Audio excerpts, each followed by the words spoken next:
Thank you, Mr. Chairman. As you know, the 9/11 Commission report makes several connections between enforcement of our immigration laws and national security. Page 98 of the report describes how terrorists would inevitably benefit from any form of legal status. Terrorists fear deportation, and they don't care about American citizenship. They simply need to find a legal way to remain in the United States. Another section of the 9/11 Commission report describes the importance of enforcing the immigration laws Congress has already passed, such as the establishment of an exit system to track visa overstays.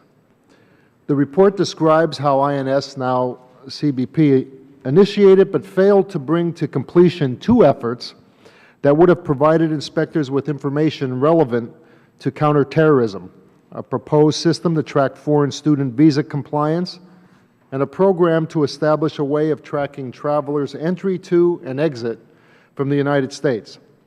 The report urged full implementation of a biometric exit system. The report also describes how border security should not be seen as a bargaining chip in immigration reform, but rather a significant national security concern. The report states, indeed, after 19 hijackers demonstrated the relative ease of obtaining a United States visa and gaining admission into the United States, border security still is not considered a cornerstone of national security policy. We believe that it must be made one.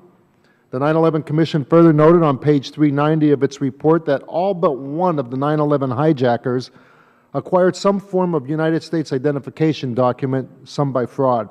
As a result, the Commission recommended that the Federal Government should set standards for the issuance of birth certificates and sources of identification, such as driver's license. Governor Kane, why do you think the Department of Homeland Security continues to drag its feet in completing the biometric exit system, and what kinds of threats continue to slip through the crack as a result? Well, part of it, frankly, is just enforcing laws we have. 16 of the 19 terrorists came in with some form of phony visa or phony identification. And then, of course, as you say, they easily got driver's licenses and credit cards and all of that, and they were roaming around this country, even though some of them were wanted in other parts of the world. A lot of that has been corrected. We believe still very strongly in the biometric system. My understanding is the resistance has come from certain states.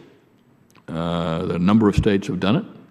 A number of the driver's licenses we now carry are biometrically done and would stand up against any kind of scrutiny, but certain states have not yet, I don't think, done it yet, and I would encourage us to make them comply with the law, because they're supposed to do it. So it's and everything we said in the report, I think we still stand by today. We're not where we should be still. 10 years later, we've done a lot. Most of our recommendations have been fulfilled in part or in full. But you mentioned some of them that haven't been, and we still stand behind them. Yeah, I quote the 9/11 Commission report often because it was passed by Congress, signed by the President as law, but yet we continue to ignore it, whether it's being states offering driver's license to people who are undocumented, and undocumented means we don't know who they are. They don't have documentations. So we're issuing a legal form for people to exist here in the United States without really knowing who they are. Even when we talk about immigration reform, again, that violates the concept of that report because of the fraudulent documents, and we don't know who we're allowing to stay here. And without border security first, any state that has an international airport is a border state, in my opinion, because people can easily, nearly 50% of the people that are here illegally didn't cross the border.